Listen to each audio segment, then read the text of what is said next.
मैंने कहा था कि मैं खाली हाथ वापस नहीं आऊँगा दिल्ली से। आज ये हिस्टोरिकल अकॉर्ड साइन किया जा रहा है। बहुत खुशी का बात है, लेकिन अगले 6 महीने में जो हम लोगों को काम करना है, उसी से नतीजा निकलेगा। तो आप सेलिब्रेट कीजिए, लेकिन इतना भी मत कीजिए कि हमें लगे कि हम जीत गए हैं।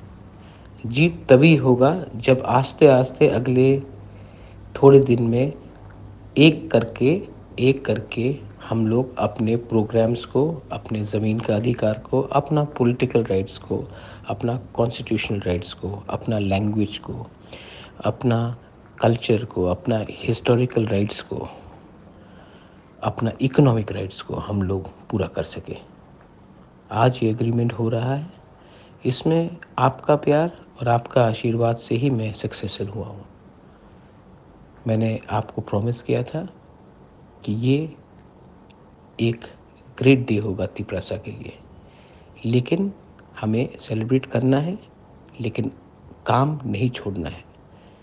ये साइन करने के बाद अगर हम लोग बैठ जाएंगे, आराम करेंगे तो कुछ नहीं होगा। इसके बाद हमें बैठकर सबसे एक चर्चा करनी पड़ेगी और सबको लेकर एक संग एज थानसा, as Tiprasa, not as political party but as a जाति हमको आगे बढ़ना पड़ेगा।